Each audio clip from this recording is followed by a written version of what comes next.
Yes, big goal, big moment and a big win for Manchester United. Mark Ogden's joining us now. We're going to talk more about it with Mark in just a moment, but let's take a look at how the table is looking when it comes to the Europa League standings. And this is where things are so far. You're not going to go through it? Manchester United, probably best I don't, if I'm honest, Ale.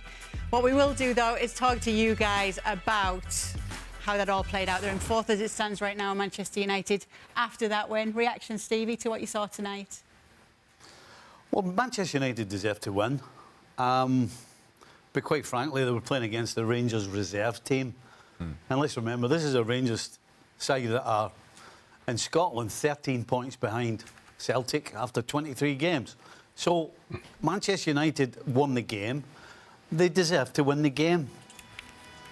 But it wasn't the demolition that it really should have been.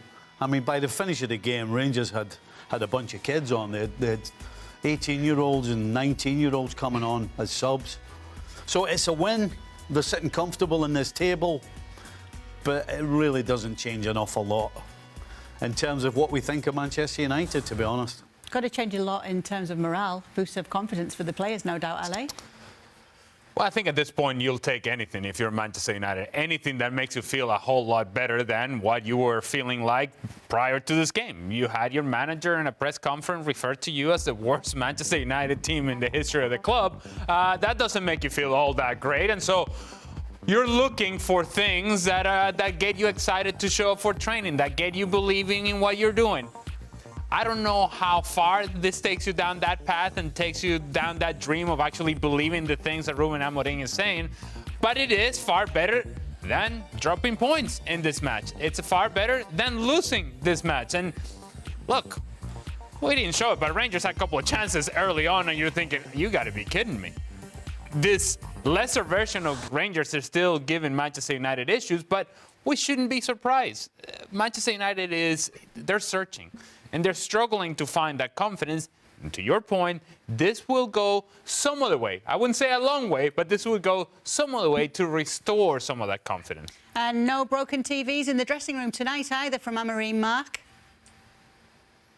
We don't know yet. Maybe, maybe not. But listen, I'm sure they can afford to pay for a new one. Yeah, listen, it was one of those nights. It was a frustrating night for United because having taken the lead, they should have been pretty well clear, shouldn't they? They had, obviously, the Ligt goal was disallowed. They had a few chances in the second half. And I guess the issue right now is, do you persevere with Garnacho for a couple of years and hope that he turns into a world beater down the flank, or do you get rid of him now and bring in players that you actually need right now to make United much better than they are? And I think they're going to favour the latter.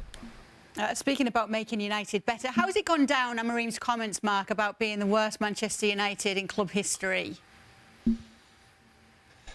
Well, he backtracked on it a little bit, didn't he, his press conference yesterday, and I think he tried to say it was on him rather than the players. But listen, I've been told that the players aren't massively overjoyed by the fact that he said that, but then players do like to moan and whinge. I guess Stevie and Ali will attest to that. So they were never going to be happy about it. But I do think that, you know, it was an overreaction, wasn't it? They're not the worst Man United team we've ever seen. I think they're one of the worst, if not the worst in the Premier League era.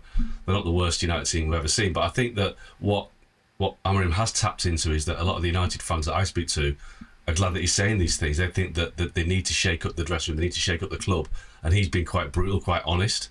And I think the fans like to hear that, but it depends what his audience is and what the message was for, who the message was for. I mean, personally, I think the message was designed to try and provoke a reaction from the players to say, are any of you strong enough to have a go if you're saying that? Yeah, are any of you going to pick me up and say that was out of order? So if that was the idea, I'm not sure he's had much of a reaction, because tonight was, you know, 50-50, but he did backtrack in it, so maybe he knows. The fact that he backtracked in it yesterday suggests that he knows that he pressed the wrong button by saying it.